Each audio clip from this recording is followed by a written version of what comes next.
We make thousands of conscious and subconscious decisions every single day, from deciding what to eat, to what to wear, to go to the gym or not, or even life-changing decisions such as picking the right career. Obviously, the quality of these decisions influence our trajectory in life. Your food choices could, for example, help you achieve a great and healthy body or lead you down a path of excess weight, depression, and chronic illness. Simply put, the better the decisions you make, the better your life will be. This simple yet powerful realization sent me on a journey to learn how billionaires, world-class athletes, and thought leaders make high-quality decisions. Sooner than later, I came across the book Decisive by Chip and Dan Heath, and what I found will give us great insights on how to make decisions we won't regret. By the end of this video, you'll be aware of the 4 villains of decision-making described by Chip and Dan Heath, how they affect our decision-making process,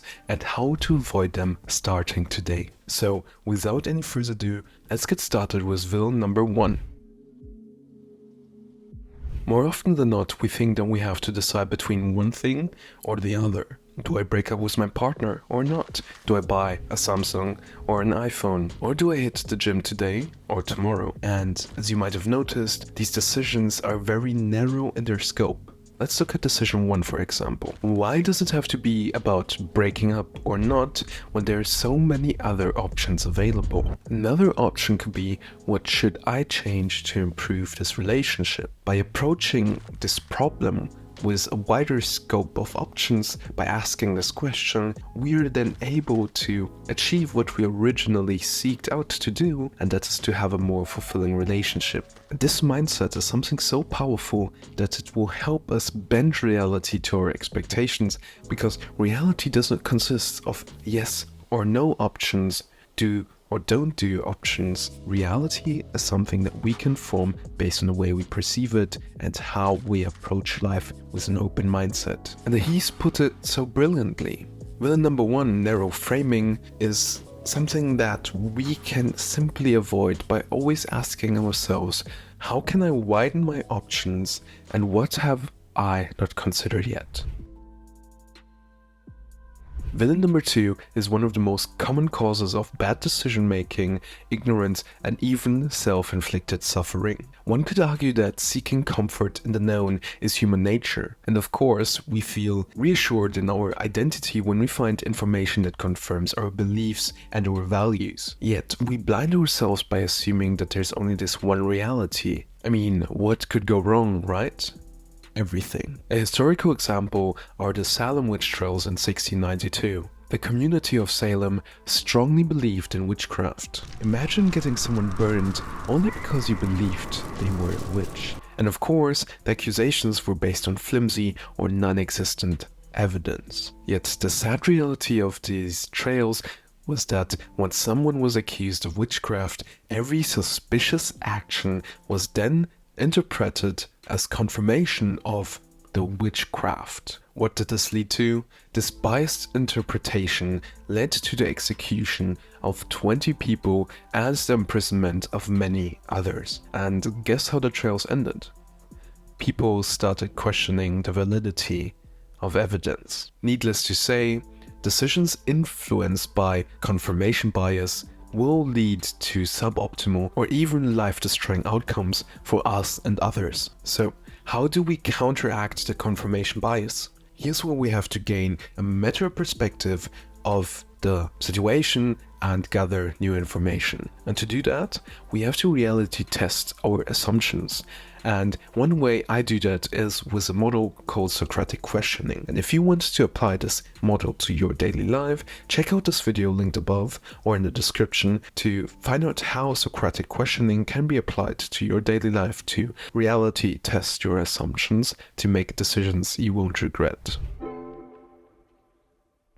With villain number 1 and 2 covered, let's move on to villain number 3. But before we dive in, if you have gained value from this video, make sure to subscribe to this channel to never miss another release. Picture this, you've just had one of those weeks where nothing goes right. Everything is piling up and you just feel overwhelmed. Then, As if it wasn't enough, your good friend cracks a joke about something that's a sore spot to you. Normally, you'd laugh it off, because hey, that's what friends do, right? But not today. Today it feels like your friend has crossed the line. So, in the heat of the moment, you snap and say, "That's it, we are done." But then, just a few days later, when you've cooled down, you just realize, why would I overreact when my friend cracks a joke about me? You realize that maybe ending a long-standing relationship because of one bad joke was maybe a bit extreme. It's a classic case of letting those short-term emotions, the heat of the moment, influence the way we make decisions. And we've all been there. This is exactly what villain number 3 is. Short-term emotion, and it is one of the most common causes of bad decision making, and one that leads to people burning many bridges that they regret later on in life. And how does it play out? We tend to agonize over meaningless but in the heat of the moment seemingly life-threatening situations, and we play the same arguments over and over and over again in our heads like a broken cassette. But what is the cost of these fleeting emotions? They override long-term and rational decision-making, and they are the reason for many people burning bridges with their friends, their family, and their colleagues. But how do we counteract short-term emotions in our decision-making process? The He's recommend the simple yet effective strategy of gaining distance. By distancing ourselves from the situation, we have enough time to think about the many possibilities and choices that we can make to deal with the situation. And more importantly, it gives us enough time to cool down and to stabilize emotionally for us to then make decisions that benefit us rather than harm us in the long term. And of course, everything is better than acting on fleeting emotions. And with that covered, let's move on to villain number 4. Villain number 4 is particularly tricky. In many cases, it is this fire that enables us to achieve greatness. But in the case of decision making, it has the potential to ruin many individuals. A great example is the downfall of Blockbuster. Remember them? They were the kings of movie rentals. You'd go to the store, grab the movie, grab some popcorn, go home and chill. But then something changed.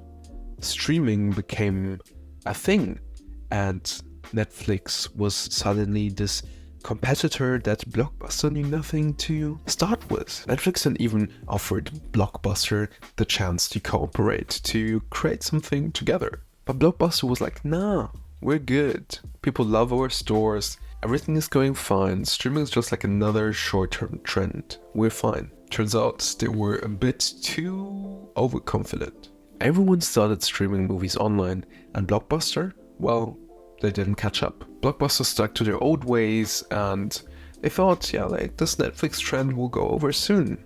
But fast forward a little bit, where is Blockbuster now? Simply put, they had to shut down. And now Netflix is everywhere. Let's see when Netflix is confronted with such a situation and how they will react. But I digress. Let's get back to Blockbuster. It's like Blockbuster missed the biggest movie plot ever. It was a classic case of, oops, we should have seen that coming. So what does the Blockbuster case teach us about decision making? In the book Decisive, Dan and Chip talk about how we should never be overconfident in our decisions. Because when we're too overconfident, we niche down on the subject and do not see the entire picture. It's like reading a billboard with a loop. And this is exactly what happened to Blockbuster. They didn't consider other options because they thought that the decision that they're making is the best decision out there and that there's nothing else that they should consider to adapt. And how did it end?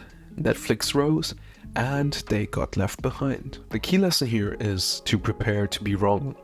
And this is exactly how we counteract this villain in our day-to-day life. And to bring the lesson that we've learned from Blockbuster into a more practical framework, let's consider these 4 steps. First of all, embrace experimentation. Blockbuster could have just opened a smaller venture with Netflix or on their own and started to experiment with streaming services to see why it is gaining popularity and how they can exploit it for their own gain. Point number 2 is to seek feedback, and obviously not feedback from anyone, but from people you think have the right set of skills or experience in that what you want to achieve in life. Number 3 is to plan for different outcomes, such as blockbuster, considering market shifts and how they can adapt to those. And number 4 is to always stay informed and flexible, like with the recent emergence of AI. If you are behind on this trend, you might miss out opportunities of a lifetime, and therefore always keep an open mind and always prepare to be wrong. By incorporating these points in our decision-making process, we'll be better prepared for unexpected turns, and we will be ready to take chances when we see them. Finally, to summarize what we've learned today, the He's provide a RAP model, and the RAP model offers these 4 points. First of all, to counter villain number 1, narrow framing, always widen your options. To counteract villain number 2, the confirmation bias, always reality test your assumptions, for example with Socratic questioning. And to counteract villain number 3, short-term emotions, always attain distance from the heat of the situation to cool down and make better decisions.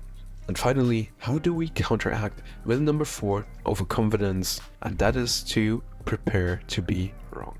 With that said, thank you for watching. I hope that this short overview over the 4 villains of decision making help you make decisions you won't regret in life, and I can't recommend it highly enough to read the book Decisive by Chip and Dan Heath. Make sure to check out this video about Socratic questioning and how Elon Musk and Socrates used mental models to make smarter choices in life. With that said, bye bye. Peace.